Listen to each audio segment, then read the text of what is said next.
بات گرامی، جیسا کہ آپ احباب کو معلوم ہے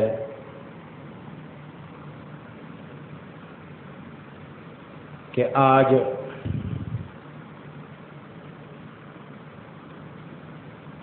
یہاں تک کہ شوال المکرم کی 18 تاریخ ہے،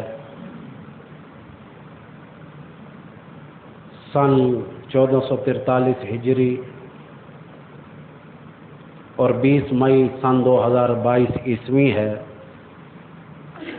ٹائم وقت جو ہے تیزی سے گزر رہا ہے۔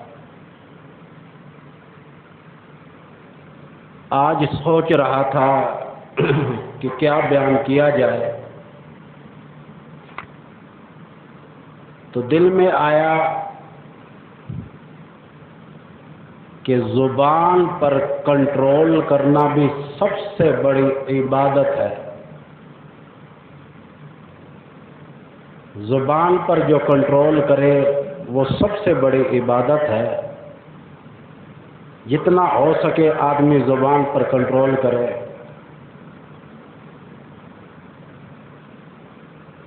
حدیث شریف میں آتا ہے کہ یہی زبان آدمی کو تخت پر بھی بٹھاتی ہے اور یہی زبان آدمی کو تخت دار پر لٹکا دیتی ہے۔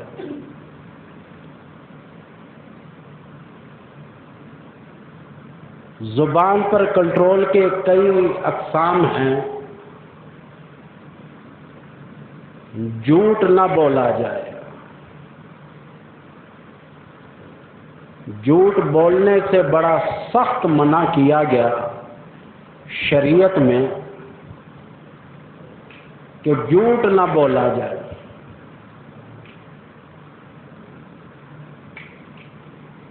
اتنا سخت گناہ ہے جھوٹ بولنا۔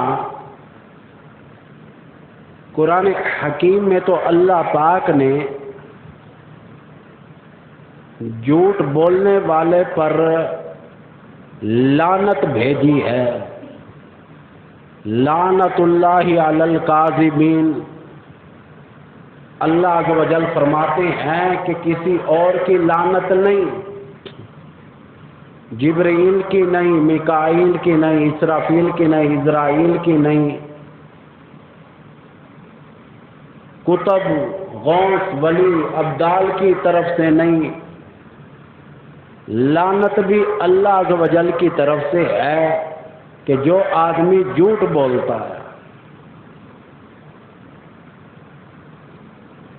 حضور کریم صلی اللہ علیہ وسلم نے فرمایا کہ زبان پر سب سے زیادہ کنٹرول کرو۔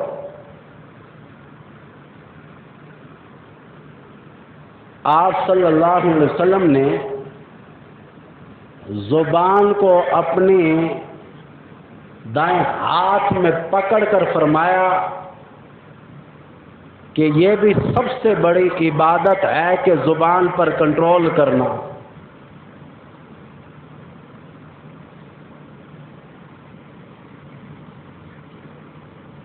سونے کو زیادہ نہ چھیڑا کرو۔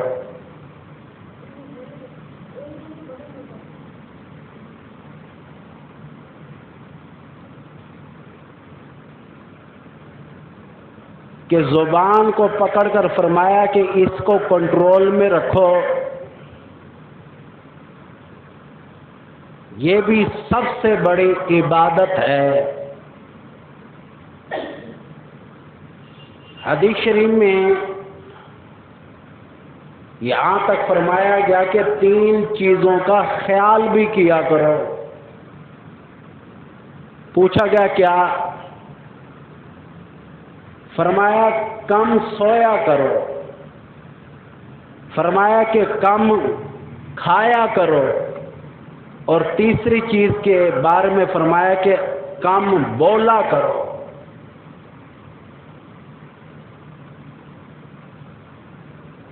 زیادہ تر سرکار کی مصروفیت اللہ کے کلام میں ہوتی تھی، استغفار میں، قرآن حکیم کی تلاوت میں، یا نماز میں زیادہ مشغول رہتے تھے، جہاں زیادہ بولنے کا آرڈر دیا وہاں ہم بولتے نہیں کہ قرآن حکیم ذرا آواز کے ساتھ پڑھنا زیادہ افضل ہے؟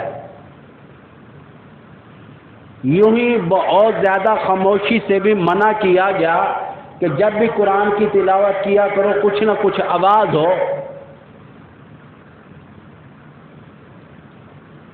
اس کے بارے میں آرڈر دیا گیا تو بتا یہ رہا تھا کہ عام روٹین میں زیادہ بولنے سے بھی منع کیا۔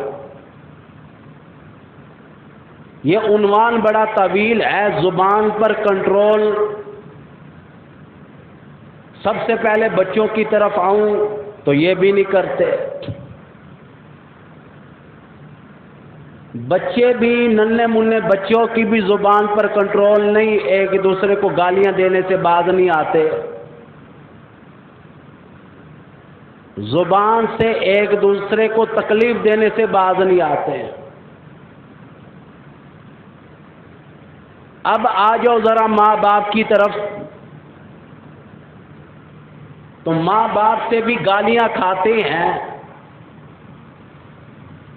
اور گالیوں کے ساتھ ساتھ بعض اوقات بد دعا بھی لیتے ہیں۔ ایک جگہ میں گیا میت نہلانے کے لیے، تو اس کے بیٹے کا ایکسیڈنٹ ہو گیا۔ وہاں میں بیٹھا ہوا تھا دری پر، میں نے کہا یار ان کے گھر کتنی آفت آ گئی ہے۔ کچھ عرصہ ابھی قبل پہلے ان کا ایک بیٹا یو پی ایس سے کرنٹ لگا انتقال کر گیا، اب دوسرا بیٹا جو ہے وہ چل بسا۔ اب اس نے جو بات کی برادری نے، کہنے لگے کہ ان کے ماں باپ کا بھی قصور ہے۔ میں نے کہا وہ کیسے؟ کہنے لگے قاری حبیب آپ کو کیا بتائیں کہ بچوں کو بد دعا ملتی ہے، ماں دے رہی ہے، باپ دے رہا ہے، باپ کہہ رہا ہے تیری بیرو کے اندر لاش آوے، تیرا ایکسیڈنٹ تھی وے، فلان تھی وے، ای تھی وے، یعنی کہ بد دعا تو دے دی نا۔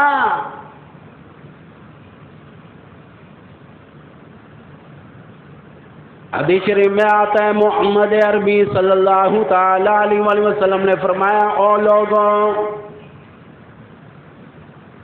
کمان سے تیر نکلا تو نکل گیا،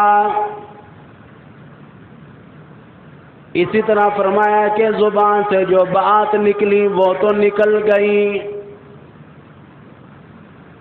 اس لیے حضور کریم صلی اللہ تعالی علیہ وآلہ وسلم نے ماں باپ کو آرڈر دیا، اولاد کو بد دعا نہ دیا کرو۔ بچوں کو بھی آرڈر دیا، ماں سے دعا لیا کرو، باپ سے دعا لیا کرو، یہاں تک کہ انہیں نہ ستایا کرو۔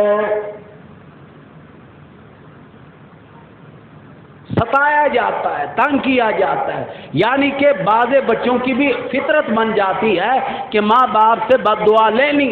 اسی لیے کہہ رہا ہوں آج کا جو میرا عنوان ہے، زبان پر کنٹرول کرنا بھی سب سے بڑی عبادت ہے۔ ایک صحابی آ گیا،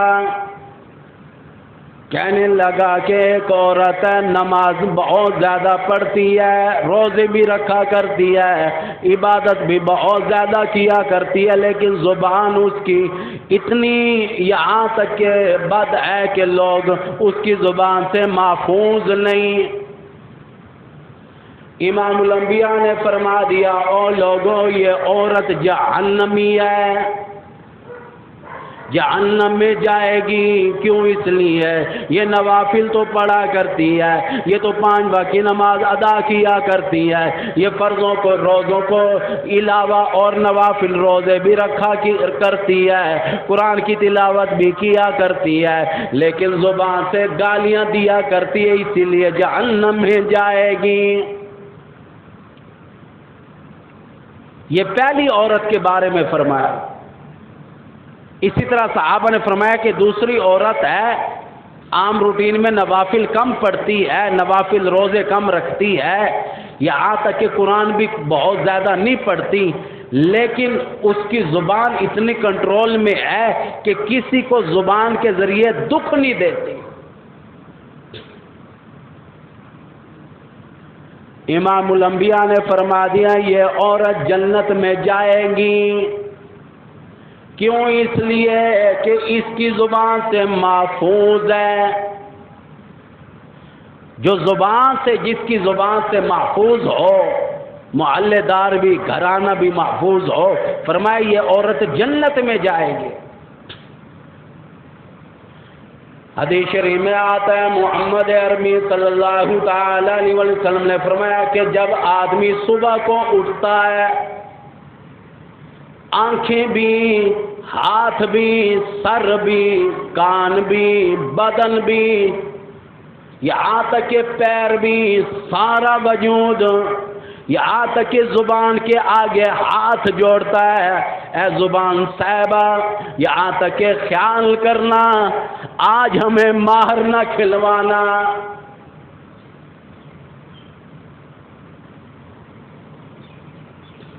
زبان کے آگے ہاتھ جوڑنا کوئی معمولی بات نہیں، سارے جسم کے اعضاء، حدیث شریف میں آتا ہے کہ یہاں تک کہ زبان کے آگے ہاتھ جوڑتے ہیں۔ کبھی کبھی سر کہتا ہے تیری وجہ سے میرا سر پھٹا، کبھی کان کہتا ہے تیری وجہ سے زخمی ہوا، کبھی چہرہ کہتا ہے تیری زبان درازی کی وجہ سے، تو نے گالیاں جو دی، تو نے جو برائی کی، تو نے جو زبان سے بکواسیں نکالی، تو نے بڑے بڑے بول نکالے، بڑی بدماشی دکھائی زبان کے ذریعے، اسی وجہ سے دیکھ آج مجھے مار پڑ رہی ہے۔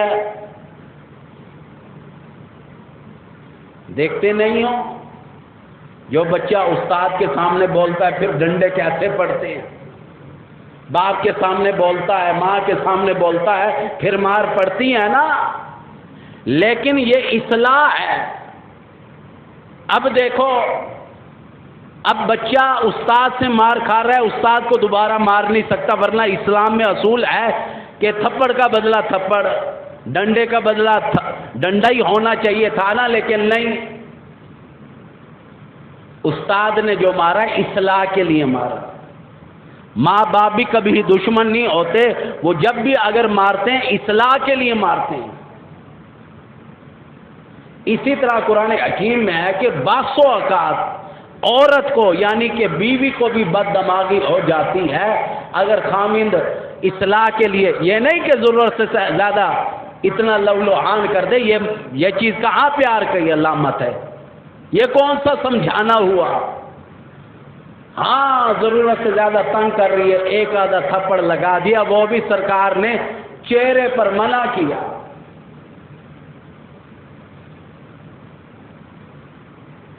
یعنی کہ اسلام میں آ کر اس نے پیٹھ پر ایک آدھا تھپڑ مار ہی دیا، تو یہ بھی قرآن نے بتایا کہ اصلاح کی ہے کہ بیوی دوبارہ اپنے شوہر سے تھپڑ کا بدلہ نہیں لے سکتی،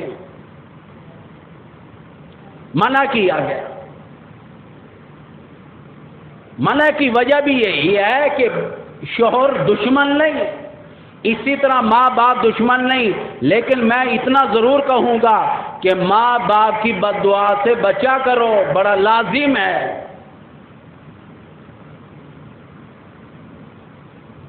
بعض لوگ استاد کی بد دعا لیتے ہیں، کوئی استانی کی لے رہا ہے، کوئی آج تک کہ دادی کی بد دعا لے رہا ہے، یعنی کہ بد دعا کیا ملے گا؟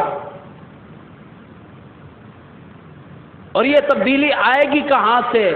اللہ عز و جل کی رحمت کی طرف سے۔ کیسے؟ نماز پڑھو، قرآن پڑھو، استغفر اللہ ربی من کل ذنب واتوب الیہ پڑھو، استغفر اللہ الذی لا الہ الا هو الحی القیوم واتوب الیہ، یہ پڑھا کرو۔